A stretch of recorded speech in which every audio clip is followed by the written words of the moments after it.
79માં સ્વતંત્ર પર્વ અંતર્ગત હર ઘર તિરંગા હર ઘર સ્વચ્છતા સ્વતંત્રતા ઉત્સવ સ્વચ્છતા કે સંઘ થીમ સાથે બારડોલી વિધાનસભા ધારાસભ્ય ઈશ્વર પરમારની આગેવાનીમાં કડોદરા ખાતે ભવ્ય તિરંગા યાત્રા યોજાઈ હતી. વંદે માતરમ ભારત માતા કી જયના નારા સાથે દેશભક્તિમય માહોલ વચ્ચે તિરંગા યાત્રા કડોદરા હનુમાન મંદિરથી નીકળી ગબડવાડી માતા મંદિરથી નગરપાલિકા થઈ કડોદરા પટેલ ફળિયા ખાતે રેલીની પૂર્ણાહુતિ કરવામાં આવી હતી.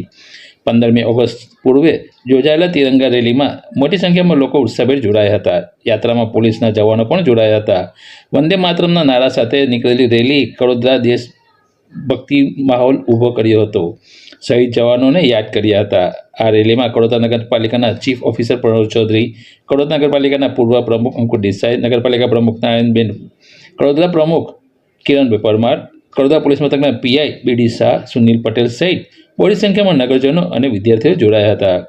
આ પ્રસંગે નગરપાલિકાના પૂર્વ પ્રમુખ અંકુર દેસાઈએ જણાવ્યું કે લોકોમાં રાષ્ટ્રપ્રેમની ભાવના જાગે એ હેતુથી કેન્દ્ર સરકાર દ્વારા સમગ્ર દેશમાં તિરંગા યાત્રા યોજાઈ રહી છે. તિરંગા પ્રત્યે સન્માન અને રાષ્ટ્રપ્રેમની ભાવના ઉજાગર થઈ રહી છે.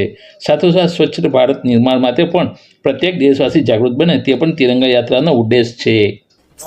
આજરોજ સુરત જિલ્લાના બારડોલી વિધાનસભા મત વિસ્તારમાં કડોદરા નગર ખાતે આગામી 15મી ઓગસ્ટ સ્વાતંત્ર્ય પર્વ નિમિત્તે તિરંગા યાત્રાનું આયોજન કર્યું હતું. આ કડોદરા નગર ખાતેની તિરંગા યાત્રામાં ખૂબ મોટી સંખ્યામાં રાષ્ટ્રપ્રેમી વડીલો, ભાઈઓ, બહેનો, યુવાન મિત્રો અને યુવાન વિદ્યાર્થીઓ પણ ઉપસ્થિત રહ્યા હતા. આજની આ તિરંગા યાત્રા રેલીમાં કડોદરા નગરપાલિકાના પ્રમુખશ્રી, ચીફ ઓફિસરશ્રી, ઉપપ્રમુખશ્રી, નગરપાલિકાના તમામ હોદ્દેદારશ્રીઓ, વડોદરા જીઆઈડીસી પોલીસ સ્ટેશનના પીઆઈ શ્રી અને અમારા સૌ સામાજિક આગેવાનો, રાજકીય આગેવાનો, તમામ ક્ષેત્રના આગેવાનો પણ અહીં જોડાયા હતા અને કડોદરા અકળામુખી હનુમાનજી મંદિર ખાતેથી આ તિરંગા યાત્રા શરૂ થઈ હતી અને કડોદરા નગરપાલિકાના પાછળના વિસ્તાર સુધી આ તિરંગા યાત્રા કરવામાં આવી. આ તિરંગા યાત્રામાં રાષ્ટ્રીય પર્વ નિમિત્તે જે આ તિરંગા યાત્રાનું આયોજન થયું તેમાં ખૂબ મોટા પ્રમાણમાં દેશપ્રેમીઓ અને શુભેચ્છક મિત્રો જોડાયા હતા.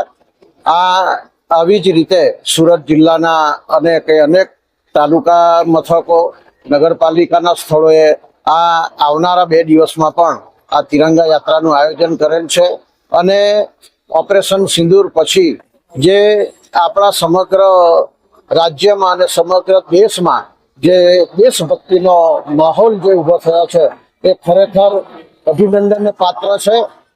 જય હિન્દ, જય ભારત, જય જય ગરવી ગુજરાત, ભારત માતા કી જય.